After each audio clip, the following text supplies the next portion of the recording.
ପ୍ରାୟତଃ ଝିଅମାନେ ପ୍ରେମରେ ପ୍ରତାରଣା କରନ୍ତି, କିନ୍ତୁ ଏହା ଜରୁରୀ ନୁହେଁ ଯେ କେବଳ ଝିଅମାନେ ହିଁ ପ୍ରତାରଣା କରନ୍ତି।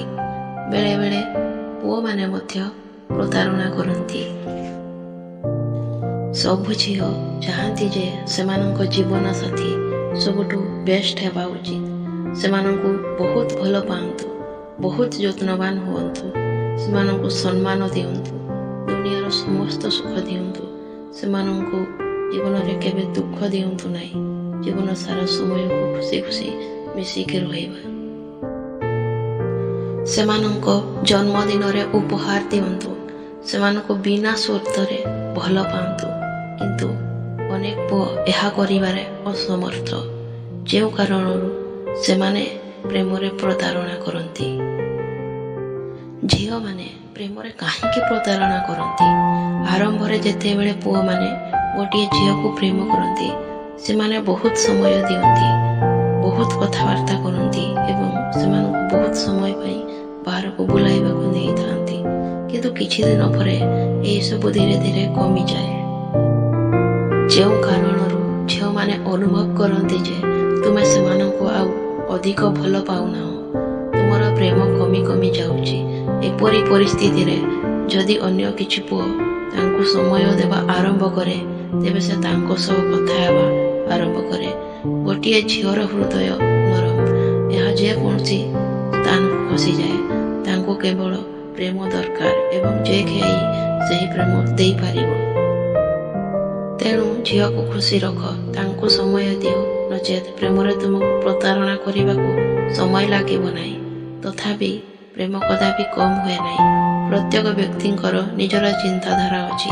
ତୁମେ ତୁମର ଜୀବନ ସାଥୀକୁ ବୁଝିବା ଉଚିତ, ସେ ତୁମ ସହିତ କିପରି ସମ୍ପର୍କ ଆଉ ଖୁସି ରହିବାକୁ ଚାହାନ୍ତି। କିନ୍ତୁ ଅନେକ ଝିଅ ଏପରି ପ୍ରକୃତ ପ୍ରେମକୁ ପ୍ରତାରିତ କରନ୍ତି। ଯେତେବେଳେ ସେମାନେ ଜୀବନରେ ଧୋକା ଖାଆନ୍ତି, ସେତେବେଳେ ସେମାନେ ସେହି ପ୍ରକୃତ ପ୍ରେମକୁ ପ୍ରଶଂସା କରନ୍ତି। ଝିଅମାନେ ପ୍ରେମରେ କାହିଁକି ପ୍ରତାରଣା କରନ୍ତି? ନମ୍ବର 1, ସମ୍ମାନ ନ ପାଇବା ଉପରେ। ଯେତେବେଳେ ଜଣେ ଝିଅ ଅନୁଭବ କରେ ଯେ ତାଙ୍କ ସାଥୀ ତାଙ୍କୁ ସମ୍ମାନ କରେ ନାହିଁ, ଯେତେବେଳେ ସେ ତାଙ୍କୁ ବାରମ୍ବାର ଦୁର୍ବ୍ୟବହାର କରେ, ତାଙ୍କୁ ଗାଳି କରେ, ସମସ୍ତଙ୍କ ସାମ୍ନାରେ ତାଙ୍କ ଉପରେ ହାତ ଉଠାଏ, ପ୍ରେମ ସହିତ କଥାବାର୍ତ୍ତା କରେ ନାହିଁ, ଏପରି ପରିସ୍ଥିତିରେ କୌଣସି ଝିଅ ତାଙ୍କ ସହ ସମ୍ପର୍କ ରଖିବାକୁ ଚାହାନ୍ତି ନାହିଁ। ଝିଅମାନେ କେବଳ ପ୍ରେମ ଚାହାନ୍ତି। ଯଦି କେହି ସେମାନଙ୍କ ସହ କିଛି ସମୟ ପାଇଁ ସୁନ୍ଦର ଭାବରେ କଥାବାର୍ତ୍ତା କରନ୍ତି, ତେବେ ସେମାନେ ସେମାନଙ୍କ ପ୍ରତି ଆକର୍ଷିତ ହୁଅନ୍ତି। ନମ୍ବର 2, ଛୋଟ ଜିନିଷ ଉପରେ ଝଗଡ଼ା କରିବା। ଯେତେବେଳେ ଝିଅମାନଙ୍କୁ ସେମାନଙ୍କ ସାଥୀମାନଙ୍କ ସହିତ ବ୍ରେକଅପ୍ କରିବାକୁ ପଡ଼େ, ସେମାନେ ଝଗଡ଼ା ଆରମ୍ଭ କରନ୍ତି ଏବଂ ମିଥ୍ୟା ଅଭିଯୋଗ କରନ୍ତି। ଯଦି ଆପଣ ପ୍ରତିଦିନ ଛୋଟ ଛୋଟ ଜିନିଷ ଉପରେ ଲଢ଼ୁଛନ୍ତି, ତେବେ ବୁଝିଯାଆନ୍ତୁ ଯେ ଆପଣଙ୍କ ଗାର୍ଲଫ୍ରେଣ୍ଡ ଆପଣଙ୍କ ଠାରୁ ବ୍ରେକଅପ୍ ଚାହୁଁଛନ୍ତି। ନମ୍ବର 3, ଝିଅମାନଙ୍କର ପୂର୍ବ ପ୍ରେମିକ ସେମାନଙ୍କ ଜୀବନକୁ ଫେରି ଆସନ୍ତି। ଝିଅମାନଙ୍କର ପୂର୍ବ ପ୍ରେମିକମାନେ ସେମାନଙ୍କ ଜୀବନକୁ ଫେରି ଆସନ୍ତି, ଯେଉଁଥିପାଇଁ ସେମାନେ ପୂର୍ବ ପ୍ରେମିକ ଏବଂ ବର୍ତ୍ତମାନର ପ୍ରେମିକକୁ ତୁଳନା କରନ୍ତି, ଯାହାକୁ ସେମାନେ ନିଜ ପ୍ରେମିକ ଭାବରେ ଠିକ୍ ବୋଲି ଭାବନ୍ତି ଏବଂ ଠିକ୍ ନଥିବା ବ୍ୟକ୍ତିଙ୍କ ସହିତ ସମ୍ପର୍କ ଭାଙ୍ଗିବା ପାଇଁ ବାହାନା ଖୋଜନ୍ତି। ନମ୍ବର 4, ଝିଅମାନଙ୍କୁ ବୁଝିବା କଷ୍ଟକର। ତୁମେ ଯେକୌଣସି ଝିଅକୁ ଯେତେ ଭଲ ଭାବେ ଜାଣିଛ, ତୁମେ ତାର ପିଲାଦିନର ବନ୍ଧୁ ହୋଇଥିଲେ ମଧ୍ୟ ତୁମେ ନିଶ୍ଚୟ ଶୁଣିଥିବ ଯେ ତୁମେ କୌଣସି ଝିଅକୁ ବୁଝିପାରିବ ନାହିଁ। ଝିଅମାନଙ୍କୁ ବୁଝିବା କଷ୍ଟକର କିମ୍ବା ଅସମ୍ଭବ ନୁହେଁ। ନମ୍ବର 5, ତୁମର ଗାର୍ଲଫ୍ରେଣ୍ଡର ଯତ୍ନ ନିଅ, ତୁମେ ପ୍ରତାରିତ ହେବ ନାହିଁ। ସୌଭାଗୀମାନେ ଯେଉଁମାନେ ନିଜ ଗାର୍ଲଫ୍ରେଣ୍ଡର ଯତ୍ନ ନିଅନ୍ତି, ତାଙ୍କୁ ସର୍ବଦା ଖୁସି ରଖନ୍ତି, ତାଙ୍କୁ ଯଥାସମ୍ଭବ ସମୟ ଦିଅନ୍ତି, ତାଙ୍କୁ କେବେ ବି ଏକୁଟିଆ ଛାଡ଼ନ୍ତି ନାହିଁ, ଜୀବନରେ କେବେ ପ୍ରତାରଣା କରନ୍ତି ନାହିଁ। ସର୍ବଦା ତୁମ ଗାର୍ଲଫ୍ରେଣ୍ଡକୁ ଖୁସି ରଖ, ତାଙ୍କୁ କେବେ ଦୁଃଖୀ କର ନାହିଁ।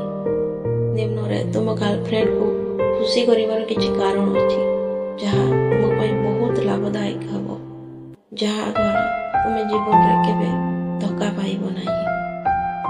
ଗାର୍ଲଫ୍ରେଣ୍ଡକୁ କିପରି ଖୁସି ରଖିବେ?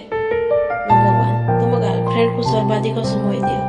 24 ଘଣ୍ଟା ମଧ୍ୟରେ ତୁମର ବ୍ୟସ୍ତବହୁଳ ଜୀବନରେ ଯାହା ବି ଖାଲି ସମୟ ଅଛି ଏହାକୁ ତୁମ ଗାର୍ଲଫ୍ରେଣ୍ଡକୁ ଦିଅ। ନମ୍ବର 2, ଆପଣଙ୍କ ଗାର୍ଲଫ୍ରେଣ୍ଡକୁ ସମ୍ମାନ ଦିଅନ୍ତୁ। ତାଙ୍କ ସହିତ ସ୍ନେହପୂର୍ଣ୍ଣ ଭାବରେ କଥାବାର୍ତ୍ତା କରନ୍ତୁ। ତାଙ୍କୁ କେବେ ଦୁର୍ବ୍ୟବହାର କରନ୍ତୁ ନାହିଁ। ତାଙ୍କୁ ଅବିଶ୍ୱାସ କରନ୍ତୁ ନାହିଁ ଏବଂ ତାଙ୍କ ବିଶ୍ୱାସକୁ ଭାଙ୍ଗନ୍ତୁ ନାହିଁ। ଯଦି ସେ କେବେ କିଛି ଭୁଲ କରନ୍ତି ତାହେଲେ ତାଙ୍କୁ କ୍ରୋଧରେ ମାରପିଟ ନ କରି ତାଙ୍କୁ ସ୍ନେହପୂର୍ଣ୍ଣ ଭାବରେ ବୁଝାନ୍ତୁ। ଯଦି ତୁମେ ଏହାକୁ ସ୍ନେହରେ ବୁଝାଇବ ତେବେ ସେ ତୁମେ କ'ଣ କହୁଛ ସେ ଶୀଘ୍ର ବୁଝିବ ଏବଂ ତାପରେ ସେ ତାହା ଆଉ କରିବେ ନାହିଁ। ଏବଂ ଯଦି ତୁମେ ତାଙ୍କୁ କ୍ରୋଧରେ କହିବ ତେବେ ତୁମର ଅଧିକ ଝଗଡ଼ା ହୋଇପାରେ ଯାହା ଆପଣଙ୍କ ସମ୍ପର୍କକୁ ଖରାପ କରିପାରେ। ଯଦି ତୁମର ଗାର୍ଲଫ୍ରେଣ୍ଡ ତୁମ ଉପରେ ଅତ୍ୟଧିକ କ୍ରୋଧିତ ତେବେ ତାଙ୍କୁ ପ୍ରେମ ସହିତ ମନାନ୍ତୁ ଏବଂ ତାଙ୍କୁ କୌଣସି ସ୍ଥାନକୁ ବୁଲିବାକୁ ନେଇଯାଆନ୍ତୁ। ଝିଅମାନେ ଆଶ୍ଚର୍ଯ୍ୟଜନକ ଉପହାରକୁ ବହୁତ ପସନ୍ଦ କରନ୍ତି। ସେମାନେ ଚାହାନ୍ତି ଯେ ଆପଣ ସେମାନଙ୍କ ପାଇଁ ଏକ ଆଶ୍ଚର୍ଯ୍ୟଜନକ ଯୋଜନା କରନ୍ତୁ। ଜନ୍ମଦିନରେ ଏକ ସୁନ୍ଦର ଉପହାର ଦିଅନ୍ତୁ ଯାହାଦ୍ୱାରା ସେମାନେ ଆପଣଙ୍କ ଉପରେ କଦାପି କ୍ରୋଧିତ ହେବେ ନାହିଁ। ଆଶା କରୁଛି ଏହି ଭିଡ଼ିଓକୁ ପସନ୍ଦ କରିବେ। ଝିଅମାନେ ପ୍ରେମରେ ପ୍ରତାରଣା କରନ୍ତି ଏବଂ ତୁମେ ବୁଝିବାକୁ ସମର୍ଥ ହେବ କାହିଁକି ଝିଅମାନେ ପୁଅମାନଙ୍କୁ ପ୍ରତାରଣା କରନ୍ତି। ଯଦି ତୁମେ ଭାବୁଛ ଯେ ଝିଅମାନେ ଅନ୍ୟ କୌଣସି କାରଣରୁ ପ୍ରେମରେ ପ୍ରତାରଣା କରନ୍ତି ତେବେ କମେଣ୍ଟସ୍ କରିକି ନିହାତି ଜଣାଇବେ।